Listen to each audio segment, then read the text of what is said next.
Señor. Amén. Los que tenéis vuestra Biblia, vamos a leer el Salmo 5.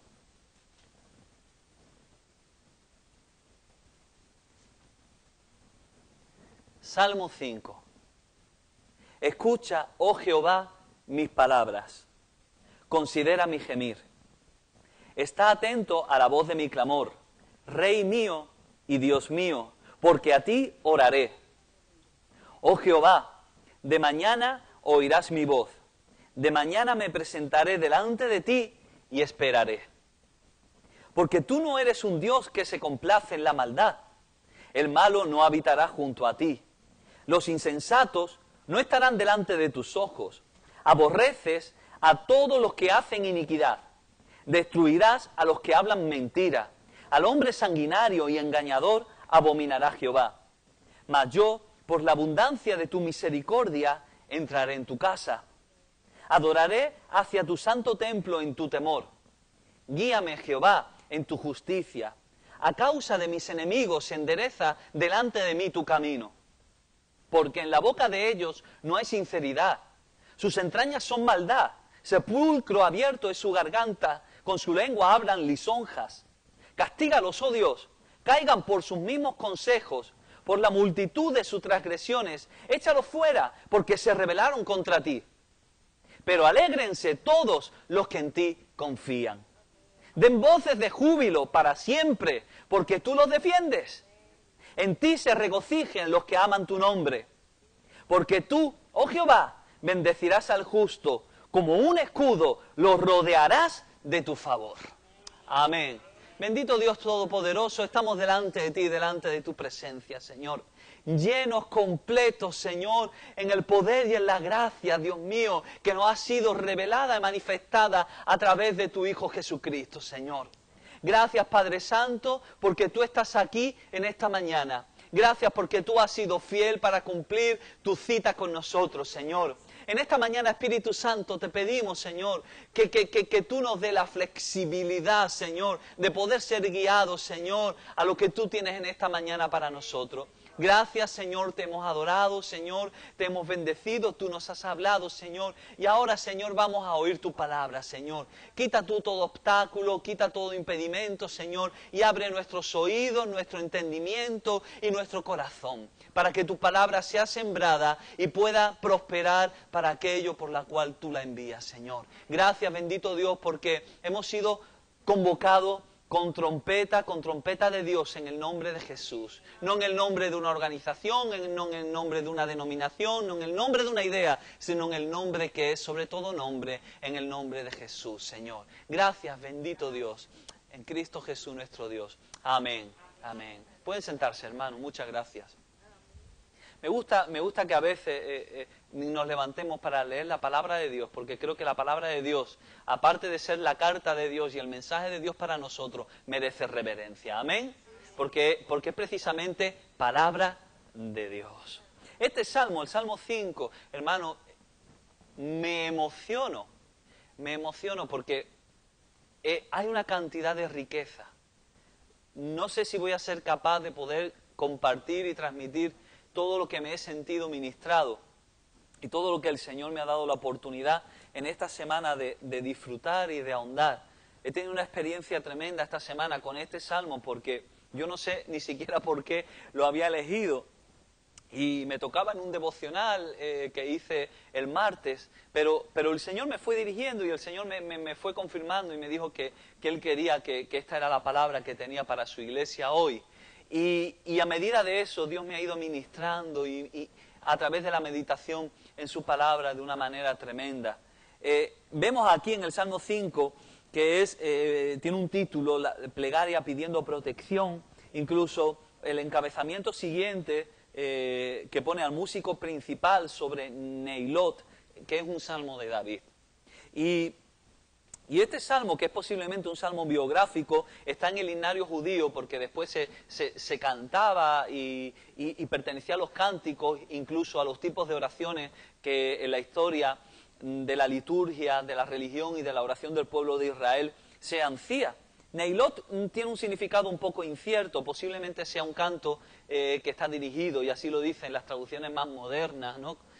Como la Biblia que tiene, las Biblias que tienen un lenguaje más coloquial. Habla de que es un cántico para ser tocado con flauta, con instrumentos de viento. Pero cualquiera que fuera el uso que se hiciera de este salmo, pertenece a un momento muy intenso en la vida del rey David. Y David podríamos considerar que había sido, cuando hablamos del llamamiento de David y nos lo imaginamos todos como un adolescente de 15, 17 años, rubito, así delgadito, medio blanquito, pastoreando sus ovejas, ¿no? Y tocando con su zurrón, con el pan, con el queso, y tocando debajo del árbol, cuidando las ovejas, ¿no? Y cantándole al Señor, así medio soñador. Nos lo imaginamos que es un chico con suerte, ¿verdad? Y con relativa suerte. Nació en una familia donde parecía que realmente él no tenía demasiado protagonismo, pero su suerte cambió cuando Dios lo llama a servirle. David reunía muy buenas características, aunque realmente no reunía todas las características que los hombres esperan. Dice la Biblia que era hermoso y parece, hermanos, que le caían gracia a las mujeres, ¿no? Pero no era lo suficientemente bueno como para ser considerado un guerrero, como hasta ese momento se consideraban que tenían que ser los guerreros. Y eso es normal, ¿no? Porque las personas tenemos nuestros propios prototipos, nuestras propias ideas de cómo tienen que ser las cosas y cómo tienen que ser las personas. Incluso Dios habla al propio profeta Samuel acerca de que Dios no mira lo que mira el hombre, sino que Dios mira el corazón. Y nosotros las personas tenemos ideas preconcebidas, que eso no es malo, pero si no somos flexibles con nuestras ideas preconcebidas y con lo que pensamos de las cosas, pues eso nos puede producir una desilusión o una frustración. Los preconceptos en sí no son malos, nos sitúan, nos ayudan a situarnos en el mundo, nos ayudan a situarnos en las, valga la redundancia, en las situaciones y en los momentos. Pero tenemos que aprender a ser flexibles, ¿no? De cualquier modo, David había sido beneficiario y también había sido víctima de las ideas que los demás tenían de él. Y el encuentro que tuvo con Goliat lo ayudó y demostró que él había sido capacitado por Dios y que él tenía un llamado de Dios. En los años sucesivos, más tarde, precisamente por el desarrollo de su llamamiento, de su determinación a ser la persona que Dios lo había llamado, y hago énfasis en esto, en los años sucesivos, el tener que hacer lo que Dios le había llamado a hacer, le produjeron problemas. Y es que, como hemos dicho en otras ocasiones, cuando estamos dispuestos a hacer lo que Dios nos llama a hacer, van a surgir problemas. De modo que vemos a David que está siendo probado por su propio suegro, porque Saúl, aparte de ser rey de Israel, fue su suegro. Y es que a veces las relaciones familiares, hermanos, son más complicadas, ¿verdad? Y las persecuciones más dolorosas que vivimos en nuestras vidas provienen precisamente, las pruebas más dolorosas a veces provienen de nuestro entorno, de las personas a las que amamos. Porque si alguien que tú no amas te va a hacer daño, ¿qué le decimos? Anda y que te zurzan. Pero cuando alguien a quien tú quieres te hace daño, oye, eso duele. Eso hiere. Y vemos que en este sentido, el rey Saúl había sido también llamado por Dios. Fue llamado antes que David. Y aunque soberanamente Dios lo estaba usando, no estaba siendo el tipo de rey que Dios quería para su pueblo. Saúl tenía todo el potencial, tenía la experiencia y tenía lo más importante, Dios lo había llamado. Tenía lo más importante, el llamamiento divino, para poder servir a su nación, para poder servir al pueblo de Dios. Pero su carácter echó a perder su vida. Y es como, lo más grande es el llamado de Dios, hermanos. Y es como dice la palabra también en otro lugar, ¿no? Que la mosca en el perfume lo echa a perder. Y el carácter de Saúl echó a perder su vida. Saúl, a mí me llamó mucho la atención este personaje, ¿no? Porque cuando iban a ungirlo como rey, él estaba escondido entre el equipaje, él tenía temor, él era carnalmente una persona insegura, ¿no? Y era un hombre de fuertes temores y de convicciones muy fluctuantes. Un día estaba arriba, otro día estaba abajo. Era una persona con un gran temor a la responsabilidad y con un terrible miedo al rechazo. Incluso después esto se convierte en un miedo a perder el poder. Se convirtió en el perseguidor de su propio yerno. Y realmente el llamado de Saúl no estaba en peligro, porque cuando Dios llama, Dios te acompaña.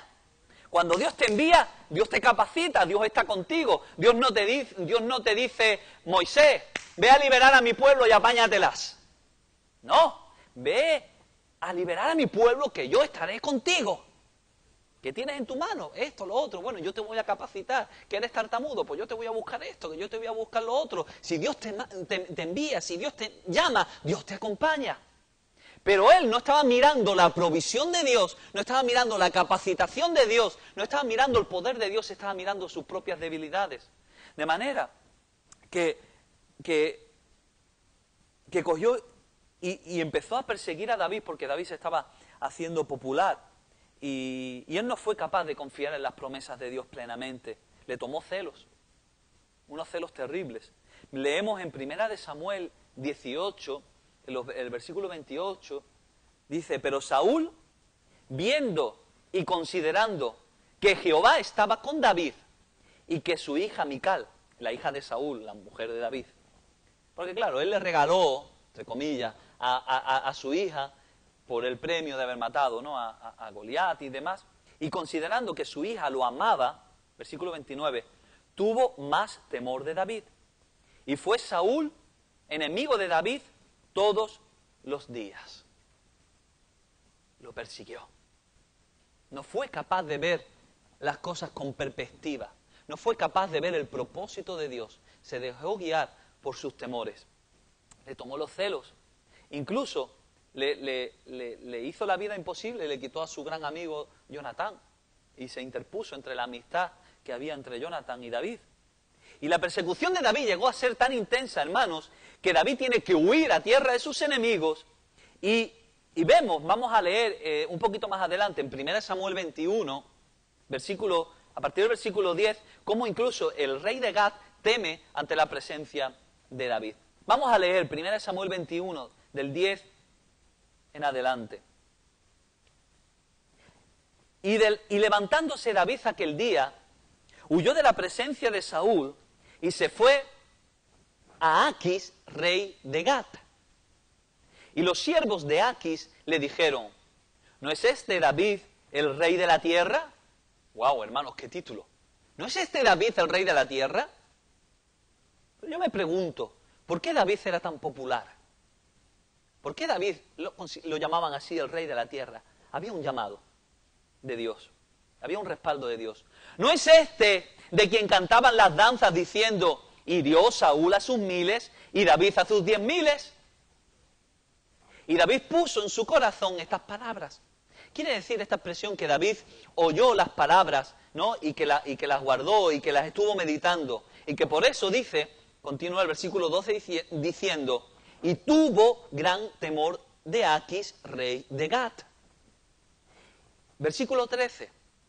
Y cambió su manera de comportarse delante de ellos y se fingió loco. Y se fingió loco entre ellos. Y escribía en las portadas de las puertas y dejaba correr la saliva por su barba.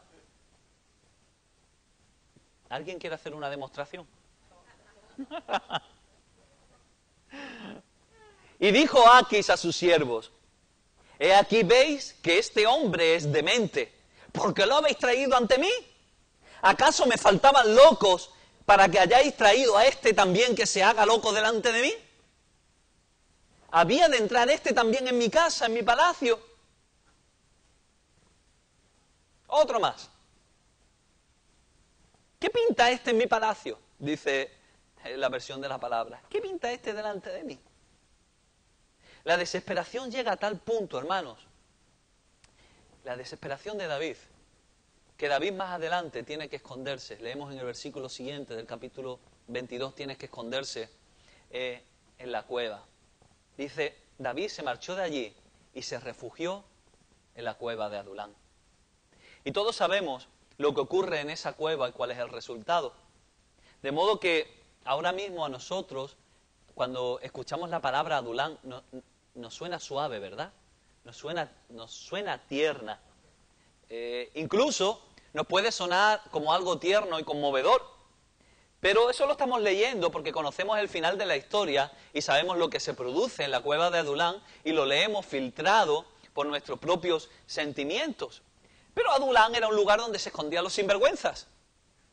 Adulán no era un Christmas, ¿no? Adulán no era un lugar tierno, Adulán era una cueva. Y en la cueva, ¿qué es lo que hay? Hay polvo, hay tierra, hay insectos, hay animales, hay frialdad, hay humedad. No era un lugar confortable, era un lugar feo. Y tan feo que allí dice que habían una cantidad de personajes, de bandidos, de gente que era rechazada por la sociedad. Y en este punto a lo mejor nosotros podríamos hablar acerca de cómo la iglesia se tiene que convertir en un tipo de Adulán, ¿no? En un lugar de sinvergüenzas, no, quiero decir, en un lugar donde vienen los sinvergüenzas y se convierten en los valientes de David, en el ejército de Dios. Porque muchas veces, no vamos a hablar de esto, pero muchas veces tenemos la idea de que la iglesia es el lugar donde nosotros venimos a sentirnos bien y queremos sentirnos cómodos. Pero la iglesia debe de ser considerado el hospital de Dios.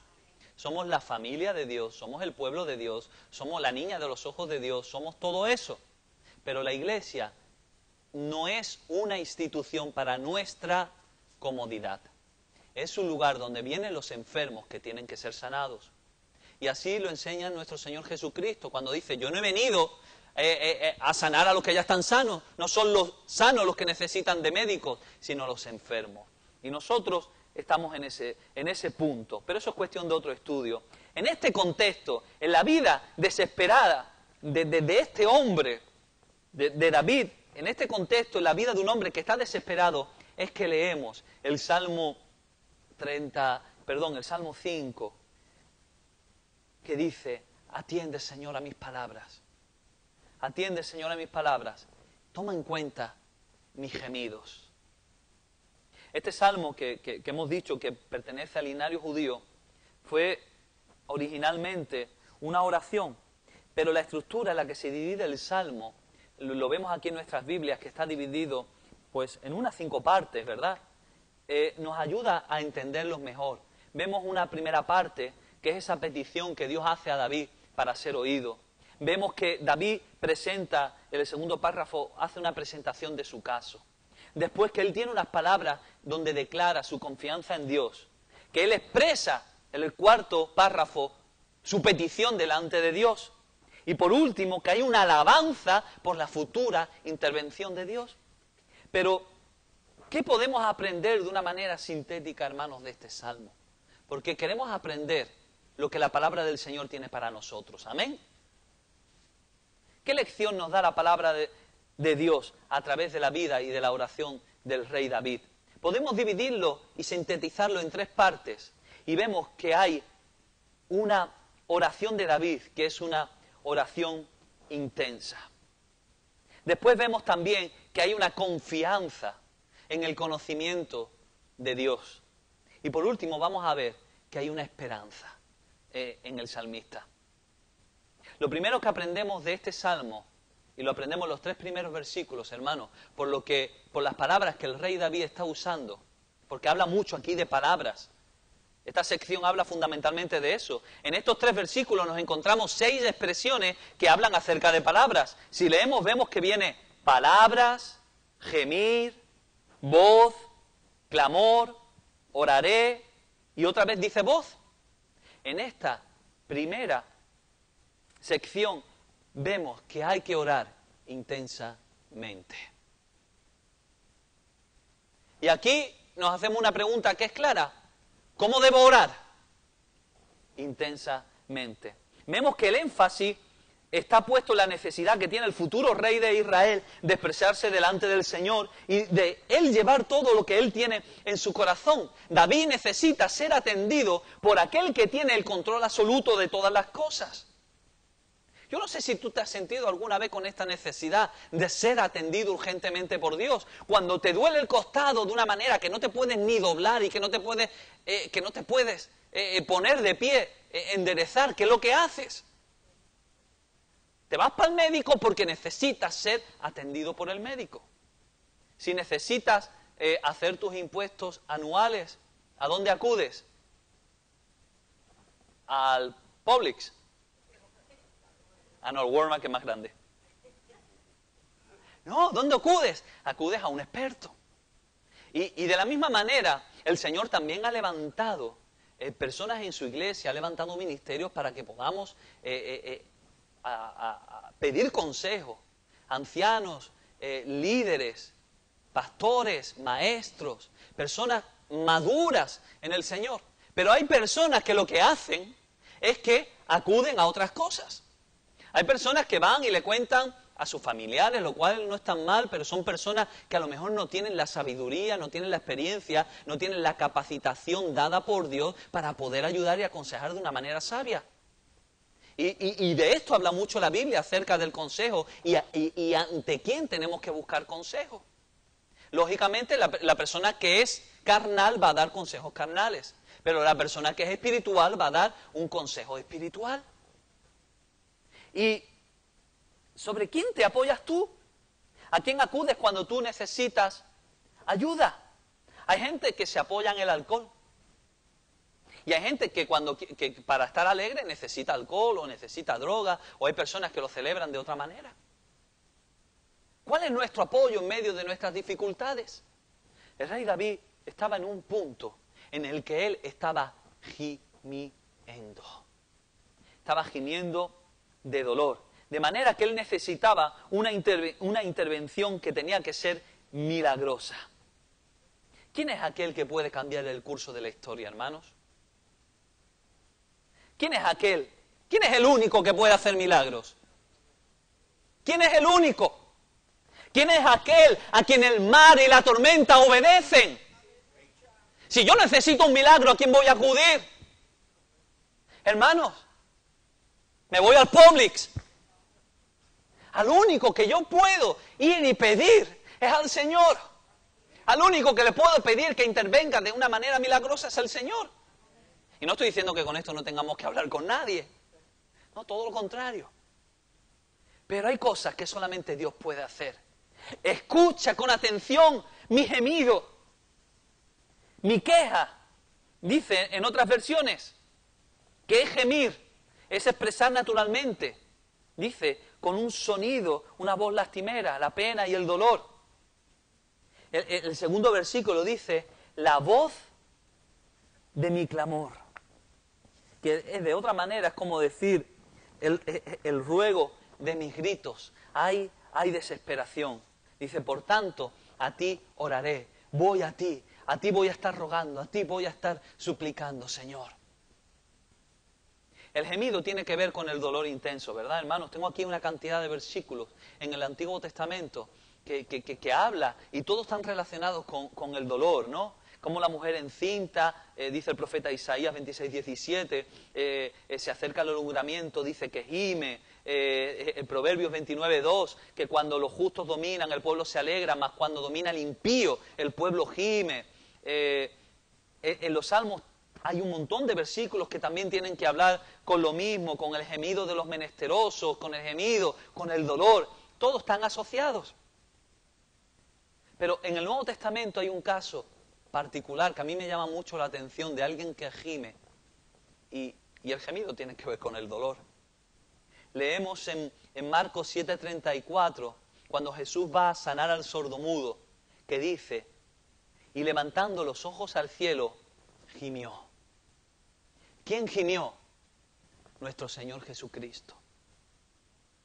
Y le dijo, efata, es decir, se ha abierto. Y ahí se produjo el milagro. Un gemido en el corazón de nuestro Señor Jesucristo por el dolor, por la identificación del dolor del ser humano. Hay personas que piensan que Dios no tiene en cuenta el dolor. Hay personas que ven el dolor como una maldición y lo que hacen es encima, como decimos en España, encima de pulpo apaleado, encima de que estás sufriendo, te echan la carga de que si estás en pecado, de que si has hecho algo malo. La cuestión es que hay un dolor y Dios entiende nuestro dolor. Dios se acuerda de que somos polvo. Dios se acuerda. Y expresa, Jesús expresa delante del Padre esa oración. Hermanos, ¿cómo oramos? ¿Cómo oras? ¿Lo haces por rutina? ¿Lo hacemos con intensidad? ¿Nuestra oración se limita al rezo? ¿O la oración nace de lo más profundo de tu alma? Dice el versículo 3, oh Jehová, de mañana oirás mi voz. De mañana me presentaré delante de ti y esperaré, como decía nuestra hermana Marta al iniciar el servicio. ¿Sabéis lo que significa? Me encanta este salmo y el hebreo tiene una riqueza en este salmo impresionante. No es que esté mal traducido, está muy bien traducido y muy bien adaptado a la forma poética, pero cuando nosotros traducimos no somos es muy difícil conservar todo el contenido de lo que el idioma original quiere decir. ¿Sabéis lo que significa la palabra voz en realidad? Rugido. Oh Jehová, oh Señor, de mañana oirás mi rugido. ¿Entendéis de que hay un dolor en la vida del rey David? Que toda su estructura, todo su mundo se está viniendo abajo. Su suegro, su rey, su modelo, lo que él pensaba de cómo iban a tener que ser las cosas, no puede estar con su amigo, no puede estar con su esposa, no tiene una tierra, parece que las promesas de Dios nunca se van a hacer realidad y se tiene que esconder de sus enemigos y ni sus propios enemigos le dan credibilidad ni pueden acogerlo y se tiene que hacer pasar por loco. Señor, hay un dolor en mi corazón que yo no sé cómo expresar. Hay un dolor tan intenso que es un gemido, que es indecible, que a veces no hay voz suficiente para poder expresarlo, ni para poder decirlo. Es tan intenso que es como un rugido en mi alma. Pero de mañana me presentaré delante de ti. Y me encanta esta palabra presentar, porque presentar en el original en hebreo significa poner en orden. Y es muy, muy, muy, muy interesante esta idea y esta manera en la que el rey David se está expresando delante de Dios, porque vemos que es como alinearse para la batalla, que es acomodar, aderezar, poner en orden, poner en hilera. El chisme. Que es poner en orden. Vemos que el salmista, ¿sí? Vemos que el salmista tiene la intención clara de presentarse delante de Dios para exponer su petición y que lo hace de lo más profundo y que quiere hacerlo con rugidos, hermanos, pero lo va a hacer en un clima de intimidad y a pesar de que es tanto lo que él tiene que derramar delante de la presencia del Señor, lo va a hacer en orden. David era un hombre que conocía el corazón de Dios, amén. Él sabía quién era Dios. Y sabía cómo era Dios, y naturalmente sabía cómo le gustan las cosas al Señor. De forma que Dios mismo evalúa a David como una persona que tenía el corazón perfecto. A pesar de sus errores y a pesar de su naturaleza y de sus dificultades. Pero con todo lo que este hombre traía encima, él dice que va a presentarse delante de Dios y que va a derramar su corazón en orden. A veces, hermanos, los creyentes nos sentimos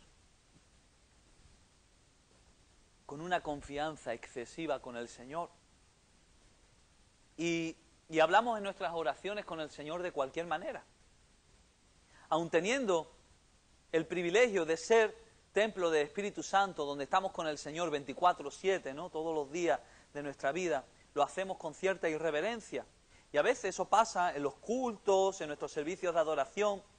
Pero la pregunta, la cuestión es, ¿acaso la libertad y la confianza, la aceptación que tenemos de Dios, hace que podamos olvidarnos del orden que nace del carácter de Dios? ¿Acaso el hecho de que Dios nos haya aceptado como sus hijos hace que nos olvidemos de que Él sigue siendo Dios? Y de que el universo entero está sujeto por medio de su palabra y de su intención. Yo no puedo llegar ahora y pretender echarle a Dios una mano en el hombro. Y he oído oraciones, hermanos, que son: ¿qué pasa, Dios? Estoy aquí contigo. No nos olvidemos de que Dios sigue siendo Dios. Y no hablo de ser religiosos, hablo de una relación. Pero si tú estás con tu mujer o tú estás con tu marido o incluso con tus hijos, tú no le faltas el respeto. Dios se merece respeto. Porque el pecado lo que crea precisamente es indisciplina, es vagancia, es ociosidad, es relajo. Pero Dios es Dios de orden. ¿Amén? Y esto es lo que es contrario, porque algunas personas piensan que todo esto es aburrido. No tiene que ver con el aburrimiento, tiene que ver con el orden, con el amor, con el respeto, con querer dar lo mejor. Dios hizo todas las cosas en orden y todo lo hizo en su tiempo y estableció orden y estableció ciclos en la vida y demás. Así lo dice Eclesiastés capítulo 3. Pero la carnalidad no distingue los tiempos, pero la espiritualidad sí. ¿Amén? Por eso Cristo mismo nos habla y nos anima a poder discernir los tiempos, porque no toda la vida es igual.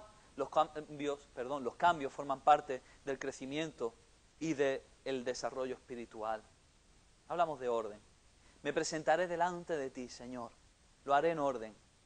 Sé que tengo la confianza contigo, Señor, pero no me olvido. Yo sé quién tú eres y de cómo te gustan las cosas. Pero lo que no llego, Señor, confío en tu misericordia. Amén. Proporcionada en la cruz y en esa gracia que me cubre. Versículo 3, dice la palabra al final: y esperaré. Que de alguna manera la palabra también esperar significa inclinarse. Y no es la misma palabra que se utiliza para adorar, porque adorar también significa postrarse. Pero encierra la misma idea de estar rendido y de estar postrados. Mucha gente define la adoración como un montón de cosas, pero básicamente la adoración significa postrarse, tirarse al suelo, ahí. Es un estado de completa indefensión. Pero esperar es postrarse, es inclinarse, pero es hacerlo observando.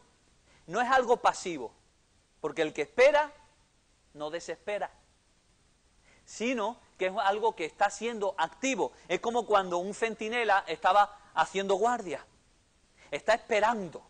Está haciendo algo, es estar quieto, pero estoy esperando a que algo ocurra de parte del Señor. Por eso, lo que aprendemos de este salmo, primeramente, es orar a Dios de una manera intensa. Hermano, nos damos cuenta de cuánta intensidad y cuánto desespero hay aquí. Pero por eso mismo, de esta forma tan intensa, el rey David decidió que él iba a conocer a Dios de forma intensa. Y así lo explica porque dice, justo en el versículo 4, cuando él está hablando, ¿no? Toda esta introducción, ¿no? Esta solicitud que busca delante del Señor, escucha, está atento, oh Dios, óyeme. Y dice el versículo 4, porque tú no eres un Dios que se complace en la maldad. Todo esto es así, pero tú no eres un Dios que se complace en la maldad. ¿Y por qué dice esto? Porque está poniendo en comparación la idea que otras personas tienen acerca de quién es Dios. Porque está poniendo y está diciendo, Señor, yo conozco quién eres tú. Yo sé cómo tú eres, Señor. Y yo sé que tú no eres una persona que te complace en las cosas malas. Que hay personas que dicen que te conocen. Que hay personas que incluso están sirviéndote y están haciendo las cosas mal. Pero, Señor, tú no eres un Dios que habita con las cosas malas. Tú no te puedes complacer, tú no te puedes regodear. Tú no puedes habitar en la eternidad con todo lo que es erróneo y con todo lo malo. Porque tú no eres un Dios. Señor, yo sé quién tú eres. Hermanos, cuando tú y yo hemos tenido una experiencia personal con el Dios real, sabemos quién es Dios. Pero hay cristianos que se limitan simplemente a tener una relación con Dios completamente superficial. Hay personas que se limitan a venir o a congregarse en la iglesia de vez en cuando y con eso está todo bien. Que nosotros vengamos a la iglesia de vez en cuando no significa de que conozcamos a Dios. Que tú hayas nacido, que o el otro haya nacido en una familia cristiana, no significa de que mantengas una relación personal con Dios. A Dios se le conoce y se le conoce de una manera intensa. Hermanos, hay personas que llevan 50 años casados y todavía no saben con la persona que se están levantando al día siguiente. Y les sorprende, oye, ¿y esto? ¿Y esto a qué viene? Y muchos padres creen que conocen a sus hijos, pero conforme los hijos van creciendo, los hijos van cambiando. Hermano, porque llevemos 2 años, 15 años, 20 años, 50 años caminando con el Señor, no significa que hemos conocido todo de Dios, mucho menos si venimos una vez a la semana a la iglesia o nos congregamos una vez al mes.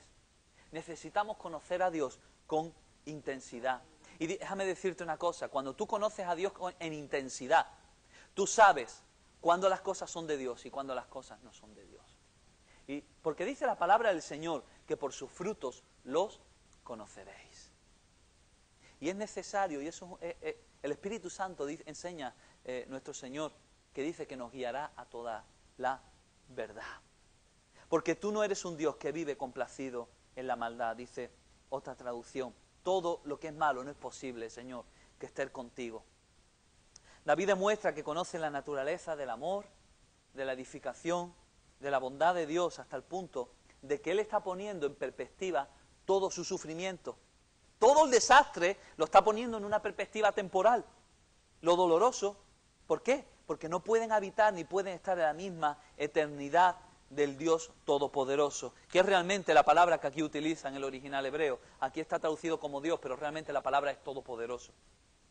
Versículo 5, los insensatos no estarán delante de tus ojos. Aborreces a todos los que hacen iniquidad. Destruirás a los que hablan mentira. Al hombre sanguinario y engañador abominará Jehová. Fijaos, hermano, me gustaría relacionar este párrafo con un poquito más adelante, con los versículos 9 y 10. Porque fijaos vamos a fijarnos lo que dice. Dice, Dios no se complace en la maldad, ¿ok? El malo, está hablando de los malos ahora, los insensatos, destruirás a los que hablan mentira, el hombre sanguinario, engañador. ¿Quiénes son los que engañan? Los mentirosos, los que hacen cosas que son falsas, los que hablan mentira. ¿Me seguís? Y dice más adelante, el versículo 9, por la boca de ellos no hay sinceridad, sus entrañas son maldad, sepulcro abierto es su garganta, porque están hablando cosas que no son verdad, su lengua hablan lisonjas, castígalos, oh Dios, caigan por sus mismos consejos. Y más adelante dice, se rebelaron, o sea, hicieron cosas y dijeron cosas que no eran contrario a Dios. En la primera sección del Salmo estamos hablando de la importancia de las palabras y de la importancia de que nuestras palabras, de que nuestro gemido, de que nuestra oración sea intensa delante de Dios. Pero aquí está hablando acerca de que está asociando de que los malos son aquellos que dicen cosas malas con su boca. Cosas malas acerca de quién es Dios y de cómo es Dios, pero también acerca de este hombre que ha sido llamado por Dios. Y es muy interesante, y no sé si nos vamos a poder centrar aquí en toda esta profundidad, pero está hablando de la crítica. Y es que muchas veces las personas hablan con demasiada ligereza. La política, los debates políticos hoy en día se dedican a criticar. Los programas de la televisión se dedican a criticar. Y critican a uno y critican a otro. Ese es el deporte nacional, bueno, el deporte internacional.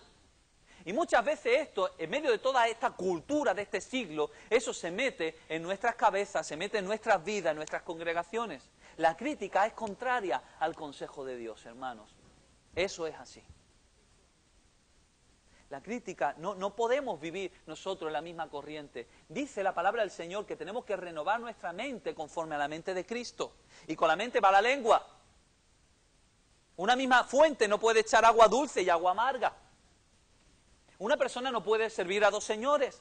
No puede servir, dice en el contexto, la Escritura dice, al dinero y al Señor.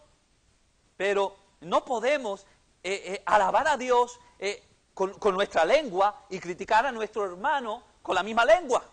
Porque es la misma fuente y dos fuentes no echan agua distintas. Tenemos que renovarnos, tenemos que hacer que de nuestras entrañas o de nuestros riñones, que es la palabra que utiliza realmente la Escritura, salgan y broten palabras de edificación y de bendición a nuestro Dios. Amén. Eso no significa que no seamos realistas con las cosas. Esto no es confesión positiva. Esto es de tomar una decisión de vivir por Cristo de los pies a la cabeza, del primer pelo de la cabeza hasta la uña de nuestros pies. Vivir por el Señor. Porque dice que esta gente, la palabra que utilizan aquí, los insensatos, no estarán delante de tus ojos.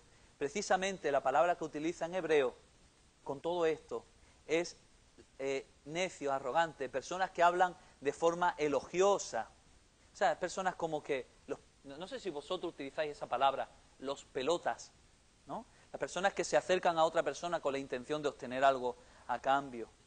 Los alborotadores, los que enloquecen, los que se glorían, los que se jactan, los que se precipitan, los locos. Dice que estos, toda esta gente, y gloriarse, jactarse, hablar elogiosamente, alborotar, enloquecer, todo tiene que ver también con las palabras. Todo esto dice que no permanecen delante de los ojos del Señor, no estarán, quiere decir que no van a permanecer, no pueden mantener su condición delante del Señor. Y el versículo 6 dice, destruirás a los que hablan mentira. Esta palabra destruir, hermano, tenemos que alejarla de nuestra idea cinematográfica. Porque yo personalmente cuando pienso en destruir, ¿sabéis lo que me imagino? ¡Bum! Un coche ardiendo, que revienta, que da la vuelta y ¡bum! Y estalla. No, pero aquí destruir significa, porque eso nos da, la idea que tenemos de las palabras nos dan una idea acerca de quién es Dios. Y a veces si tú dices, Dios destruye, entonces te estás imaginando a Dios que con una lanza y que lo va a atravesar. No, significa que Dios los priva de su presencia. Y que cuando Dios los priva, dice que ellos desaparecen. Y esto nos habla de que en Dios está la vida, amén. Y que fuera de Dios no hay vida.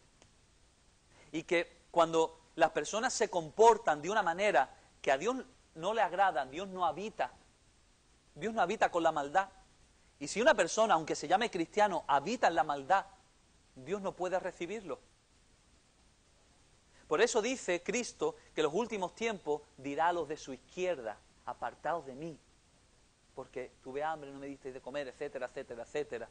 Y ahí se produce la condenación. Dios los priva de su presencia y ahí no puede haber vida. No puede haber vida. Destruirá a los que hablan mentira. Otra vez, hermano, la importancia de las palabras y de lo que hablamos. La importancia de no cotillear, ni proclamar, ni referir. Y aquí la palabra también significa manipular. Sino que tenemos que ser más literales y no caer en el error de filtrar, ¿no? Porque nadie quiere mentir y ninguno mentimos, pero a lo mejor manipulamos las cosas con las emociones y lo que oímos y lo que vemos, ¿no? Todo esto está hablando de palabras. Al hombre sanguinario y engañador abominará Jehová. Esta palabra abominar significa dar asco. Significa dar asco. Y es semejante al asco que Dios siente por la idolatría, como algo asqueroso. Perdonadme las palabras, pero es lo que significa. Y eso Dios siente repugnancia hacia el hombre sanguinario, sabemos lo que es sanguinario, pero también hacia el engañador. Por eso dice que los mentirosos no entrarán en el reino de Dios. Dice que a esto Dios apartará de sí. Y de aquí viene la importancia, hermanos, de que nosotros como creyentes hablemos verdad. Por eso dice la Escritura, dice el apóstol, cada uno hable verdad con su prójimo. Lo dice la palabra de Dios. Pero qué bonito que en medio de todo esto, el versículo 7 dice, mas yo, por la abundancia de tu misericordia, entraré en tu casa. Pero yo, y que hemos dicho muchas veces, hermanos, cuando haya un pero y un para, te paras. Más es un pero, ¿ok? Pero yo, por la abundancia de tu misericordia. Ha habido una exposición de la queja, pero ahora hay un cambio de tono. Y dice, los malos, los sanguinarios no tienen derecho a estar en tu presencia, Señor, pero yo me postraré y adoraré en tu santo templo. ¡Aleluya! Eso es, la gente va a estar de esta manera, Señor, pero yo, voy a estar delante de ti. Y esta es la confianza del salmista. Dice, no os impacientéis por causa de los impíos, de la gente, de la prosperidad del malo. ¿Por qué? Porque Dios va a poner en orden todas las cosas. Nuestra suerte y nuestra herencia es el Señor mismo. La confianza que nosotros heredamos con Cristo, esa nueva naturaleza, esa vida nueva, esos cielos nuevos, esa tierra nueva, ese propósito nuevo para nuestras vidas, que somos coherederos con Cristo de todas las cosas. Amén. Esto tiene que generar entusiasmo en nuestras vidas. ¿Por qué? Porque cuando nos conocemos a Dios tenemos que conocerlo de forma intensa. Y aquí, hermanos, nos vamos a perder hablando de cosas porque... Pero fijaos, dice, pero yo entraré en tu casa por tu misericordia. La palabra misericordia aquí engloba muchas más cosas, porque habla de amor y bondad, y en otras traducciones de la Biblia también lo dice así, entraré. La palabra de entrar significa ir o venir, habla de movimiento, pero también habla de que es algo que es frecuente. ¿Con qué frecuencia entras tú en la presencia del Señor?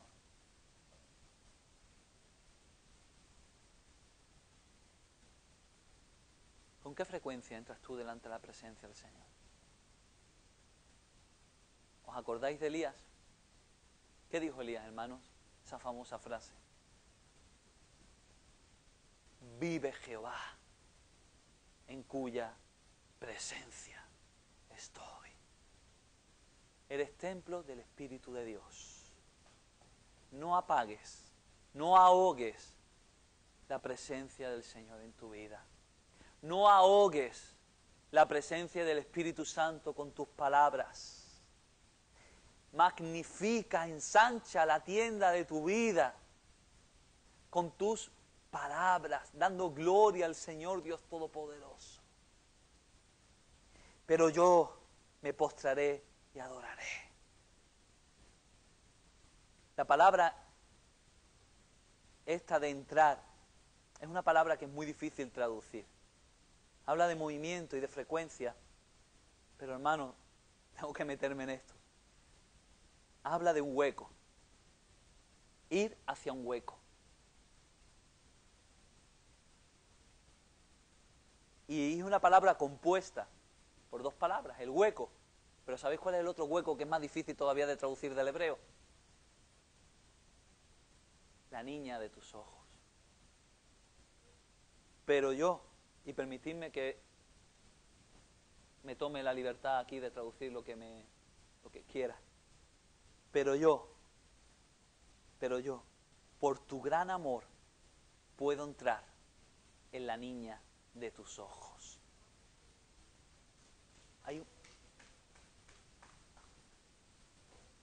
Hermano, ¿me permites que te meta el dedo en la niña de tus ojos?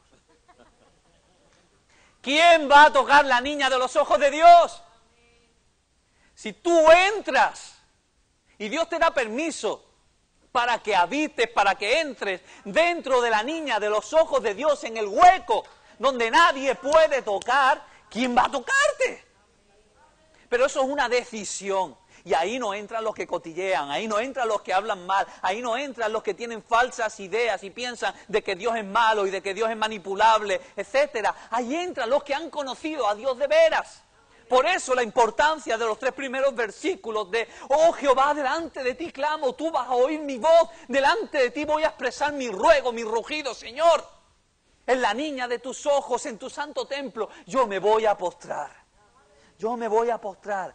Ora intensamente, conoce a Dios intensamente. Y cuando hablamos de frecuentar este lugar seguro, hermanos, estamos hablando de adorar y lo hablamos en el sentido de tener que humillarnos, de postrarnos, es tirarse al suelo. Y cuando tú te tiras en el suelo, ¿qué estás haciendo? Te estás rindiendo, pero cuando tú te tiras al suelo, tú tienes y estás mirando al suelo porque estás tocando con la frente al suelo. No, estás así, ¿vale? Oye, si alguien le da por cortarte la cabeza, te la corta. Estás indefenso, estás rendido, estás a expensas de aquel delante de quien te rindes. David sabía que había sido aceptado por Dios, amén, y que había sido puesto en la casa de Dios, en la niña de los ojos de Dios, y estaba ahí, no para echarle a Dios el brazo por encima y decirle, Señor, vamos a vender agua bendita. Estaba ahí para bendecir a Dios, amén, para adorarle, para reconocer su posición, porque Dios no es mi colega, Dios sigue siendo Dios. Y a pesar de su misericordia conmigo, y a pesar de su amor conmigo, y a pesar de su paciencia conmigo, Dios sigue siendo Dios. Hay personas, hermanos, que cuando se sienten aceptadas por Dios, que cuando se saben que son aceptadas por Dios, toman lo que se llama el complejo de pueblo de Israel. Y ahora yo soy el favorito de Dios, y ahora yo soy el tesoro de Dios, y ahora yo soy el embajador de Dios. Sí, es cierto, eres el tesoro de Dios, eres el embajador de Dios, eres la niña de los ojos de Dios, pero eso no es para llenarnos de orgullo, eso no es para llenarnos de vanidad. A Cristo mismo lo dice, a siervos inútiles somos. El Señor nos coloca en nuestro sitio, hacemos lo que debemos. Nosotros, por eso dice que los pastores no deben de enseñorearse de la grey. No dice de que no hayan pastores, dice que pastoreen conforme al corazón de Dios. Los líderes, los gobernantes tienen que hacer lo que, tienen que vivir conforme a lo que el Señor enseña.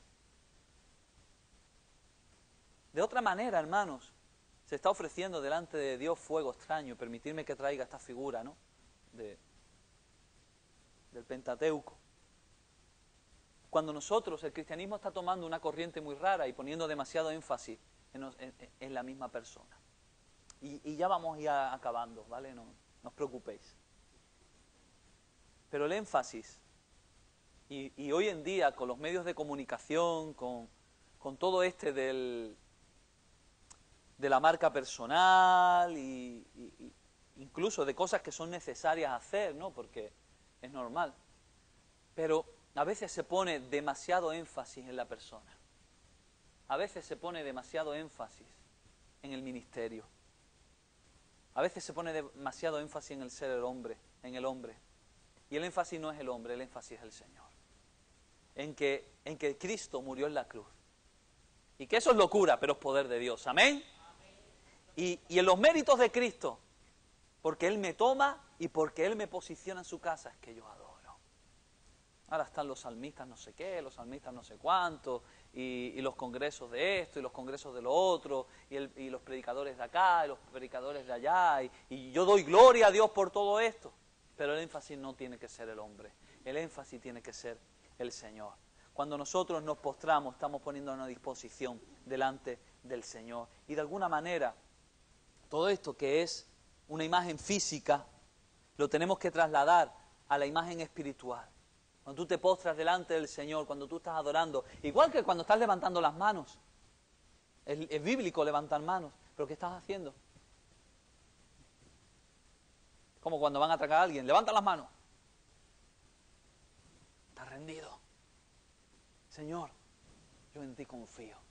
Confío en ti, confío en ti, confío en ti, confío en ti, confío en ti. Bendito sea el nombre del Señor. Guíame, Señor, en tu justicia a causa de mis enemigos y endereza delante de mí tu camino. Que eso significa hacer derecho, hacer próspero, ajustar en el curso de la vida, ¿no? Otra traducción, la Biblia textual dice, guíame, oh Señor, en tu justicia, a causa de los que se oponen contra mí, allano tu camino delante de mí. Allano. A veces la vida es difícil, ¿verdad? Y a veces hay gente que se opone, hay enemigos que se levantan. Oye, ¿cuáles son tus enemigos? ¿Cuáles son los enemigos del cristiano? El diablo, el mundo, la carne, la vecina de arriba. Bueno, vosotros no tenéis aquí mucho. O el de enfrente, el que te aparca el coche a la puerta. ¿Quiénes son nuestros enemigos? ¿Quiénes son los enemigos del creyente?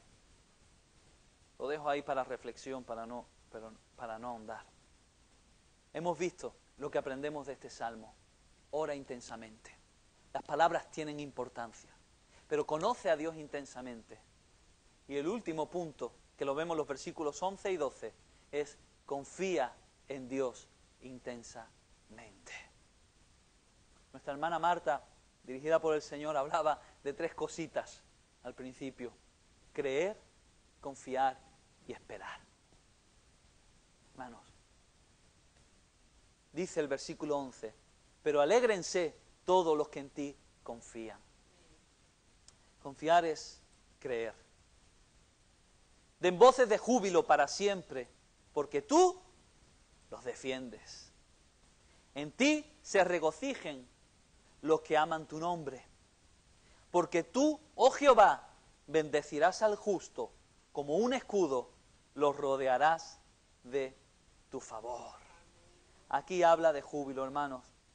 Aquí habla de alabanza. Aquí habla de regocijo espiritual. Alégrense, júbilo, regocijo, los que confían, porque tú los defiendes. A ti es que yo encomiendo mi causa, Señor, defiéndeme tú. Señor, si yo no puedo con esto, hazlo tú. Señor, a ti me encomiendo, quiero vivir delante de tu presencia. Vive Jehová en cuya presencia estoy. Quiero estar metido dentro, Señor, dentro de ti. Hermano, en medio de la prueba, David estaba declarando que había motivos por los que alabar y glorificar al Señor.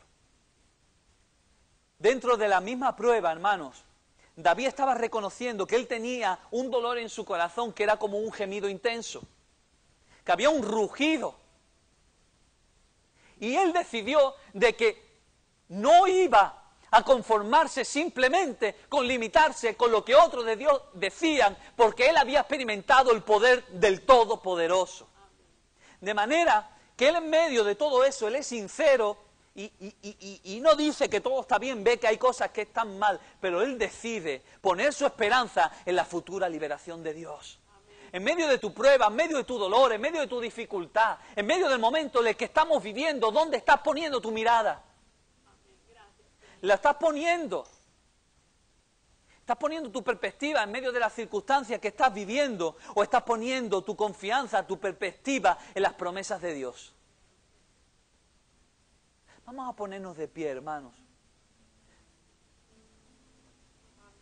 Los hermanos estaban hablando antes de empezar el culto y con la hermana Anita me estaba diciendo, yo me reía. Dios está llevando a la iglesia, no sé si es a esta congregación en concreto o está más abierto la dirección del Señor a través de ahora de lo de la película, pero hay una dirección del Señor a la oración. Amén. Y no a orar de cualquier manera. Amén. Yo sé que es la hora de comer, pero no solo el pan vivirá al hombre. Amén. Vamos a ponernos para acabar delante de la presencia de Dios con intención. Amén. Amén. Y vamos a orar intensamente. Vamos a clamar intensamente. Y vamos a alabar a Dios intensamente.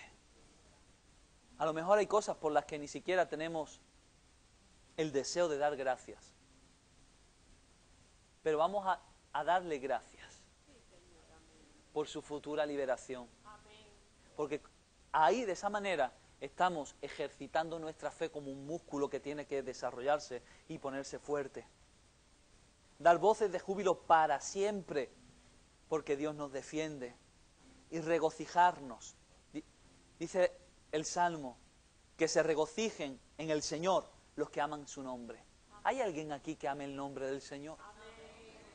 Regocíjate, regocíjate, porque el Señor bendice al justo. Y lo rodea con su escudo, porque el ángel de Jehová acampa, no viene de visita, acampa alrededor.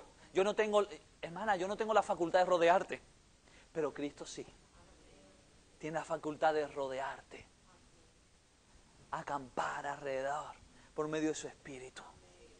Clama delante del Señor, olvídate ahora de quién tienes a tu lado, hermano, olvídate de quién está a tu lado. Y céntrate en ese lugar especial en el que nadie te puede tocar, que es la presencia del Dios vivo y del Dios todopoderoso. Y vamos a exponer nuestra queja, nuestra situación delante del Señor, y le vamos a dar gracias por la liberación y porque vamos a ver su mano. Sea lo que sea, haya lo que haya, nos vamos a poner delante del Señor y si todo está perfecto, dale gracias. Dale gracias. Pero no solamente con tu mente, hermano, hazlo también con tu boca. Porque esto es un principio espiritual. Tus oídos necesitan oír lo que tu boca dice. No estoy hablando de gritar, estoy hablando de proclamar la verdad de Dios. Bendito sea tu nombre, Señor. Glorificamos tu santo y bendito nombre, Señor. Oh Dios, te damos las gracias, Señor. Te damos las gracias, Señor. Te damos las gracias, Señor.